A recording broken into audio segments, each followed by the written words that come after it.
Joining us on the line now from the UK is David Liven. He's an MS sufferer with CCSVI. There is a treatment that's being blocked by the UK government and the Department of Health, so a group of people are going to the MS Life event in Manchester to do a bit of a rally to let more people know about CCSVI and what can be done about it. Welcome to the show, David. Thank you, Hannah. Thanks very much for joining us. So tell us a little bit more about your condition and what CCSVI is. Yeah, MS is a devastating illness. I have lesions in my brain and in my spinal cord, and these are sort of form around my veins, and it gives me lots of MS symptoms. What CCSVI stands for is chronic cerebral spinal venous insufficiency. Explained simply, it's a congenital venous abnormality found in nearly 100% of people with MS. The treatment for CCSVI is a simple balloon venoplasty to unblock the jugular veins to let the blood drain effectively from our brain. The procedure is safer than what Prince Philip had over Christmas, except it is carried out in the veins and is available to all other people, except it's being denied people with MS. Why is that? Well, I think the problem is, as a result of the MS Society censorship, we are being prevented from telling other people with MS how treatment for venous insufficiency has helped us. So we have no voice. That's why we'll be going to Manchester. But the whole situation with regards to having MS and finding out about this new treatment is quite complicated because it's being blocked by the patient body, who is the MS Society, the drugs industry, the neurologists, the Department of Health, and the government. It seems as though a lot of people have a vested interest in us, generally because of the size of the drugs market. Why would the MS Society not be on your side with this? Well,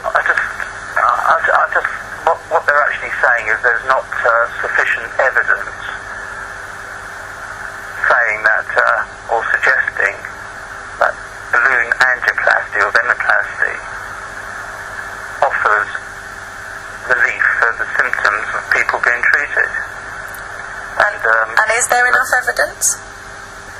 Well, the evidence is, in the past, I often say is in the past 50 years, there has been nobody who's come up with the evidence to support the theory and prove MS is an autoimmune disease, despite the fact that enormous amount of money is paid in research grants to doctors and neurologists, on the assumption that it is almost an autoimmune. The MS Society, it was actually said by a government select committee here in the UK that people like the MS Society are the foot soldiers for the pharmaceutical industry, and they work constantly to promote certain drugs for people with MS, and they're not interested in telling their members about CCSVI. So we are going there to do it for them. Wow. Yeah. The hypothesis that MS has a vascular component is not a new idea either. Rather it is supported by, many scientific observers, which is evidenced by post-mortem examinations going back 170 years. It's supported in more recent years by, I'll give you a couple of names. There's Bulker in France and in the 70s, and Dr. Schelling in the 80s, and more recently Dr. Zamboni, whose work on CCSVI has both corroborated and extended those observations. We had Professor Prinias, who was the top 2009 Charcot's Award winner. He published a study in 2004 showing that the damage is done in MS lesions prior to any evidence of inflammation. So as MS can be evidence of having a vascular origin, it therefore cannot be autoimmune. So, the autoimmune theory has never been proven, and the problem is that neurologists are prescribing dangerous drugs, that are killing people every day in the hope that they will stop the progression. What are the current treatments then? What are these drugs that you get? Well, the drugs are designed to slow down the progression of multiple sclerosis, and they're ineffective. Because I certainly was on a drug 2 years ago, and I was injecting it every day for 18 months, and they assured me that it would reduce my relapse by around 30%, which is no better than the placebo effect. And I injected every day, and rather than it reducing my relapses by 30%, it actually increased it by about 300%. Oh gosh, that's awful. And yeah, so kind of I stopped it, and they offered me 2 other drugs. One was called Cyabri, which has an awful reputation, because I think at the moment it's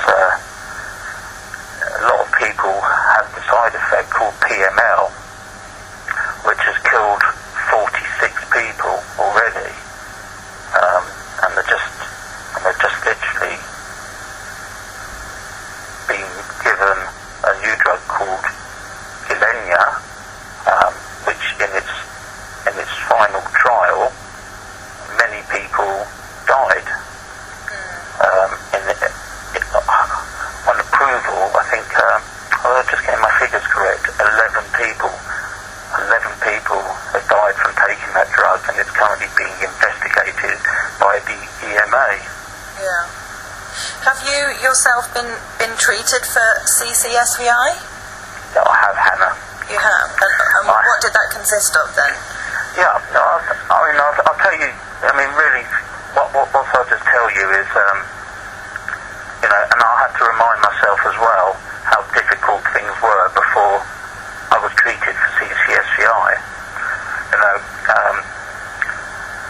I would wake up every morning in pain.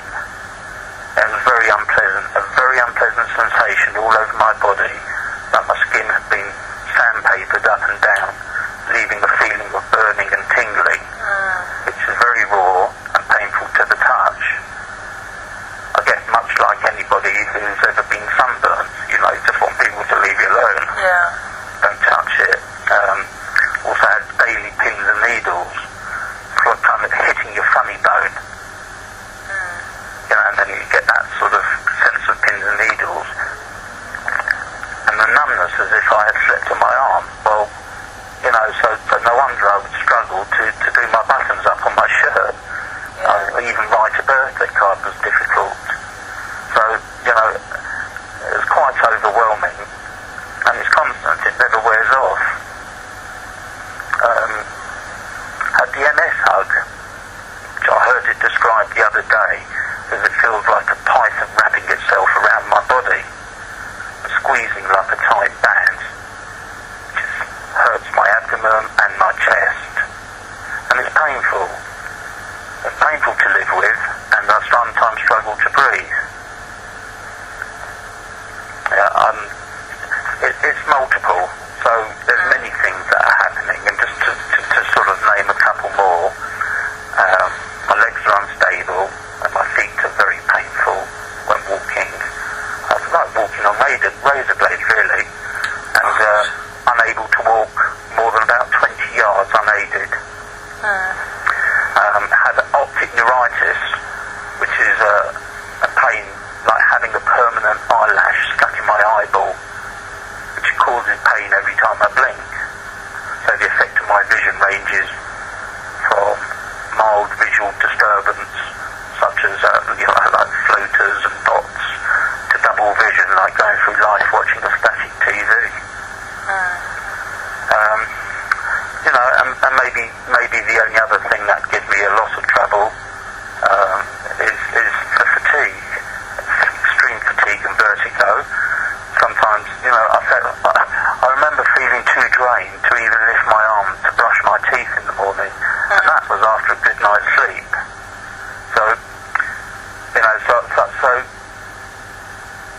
from that, I became medically retired, unable to work, and and it had a devastating effect on my life. Yeah. So how has things changed for you since being treated for CCSVI? Yeah. Well, I had to go overseas to get treated for CCSVI. It was just a simple procedure which is carried out by interventional radiologist to free my blood flow. And one of the benefits was the feeling of walking on razor blade disappeared. I was able to drive better. The numbness and pins and needles in my hands, fingers and arms has lessened substantially. So, I'm now able to do that. Button up on my shirt, and I can write a birthday card. I'm able to get into a bath again without the burning feeling all over my body, as if I'd got into a bath full of acid. And my memory and talking is clearer. And I think someone else told me, your voice is stronger, David. So, I was diagnosed with MS 18 years ago, and before I had venoplasty, I was feeling rather hopeless, very depressed, and spent much of the day in bed with fatigue and depression. So it's now like the volume has been turned down on the pain, and the constant battle from the 24/7 pins and needles in my body. So I'm kind of happy to try some more activities as some of my body facilities return. Yeah. And my quality of life is better. Well, no wonder you want other people to know about this treatment. Yes. Yeah. And absolutely. So we're going to Manchester, to the Manchester Central, to rally outside the conference centre where the MS Society are holding their annual exhibition called MS Life, which is more like a who's who of the MS drugs industry. Yeah. We're going to stand, and in some instances sit in a wheelchair outside the venue on the streets. We're going to have banners, we're going to have whistles, we'll be handing out leaflets to let people know what CCSVI is, and to give them the information they will need to go and get treated. Great. And when is this rally taking place? The rally is taking place this weekend, so it's going to be over Saturday and Sunday, 2 days, 14th and 15th. We're going to be meeting on the corner of Windmill Street, because it's quite a big arena, and so we'll be going there with banners.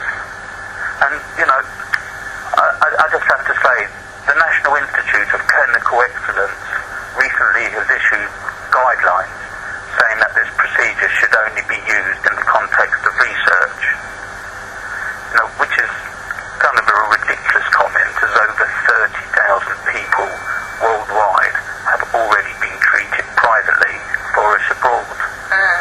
And these procedures are already being used in UK hospitals for other conditions every day.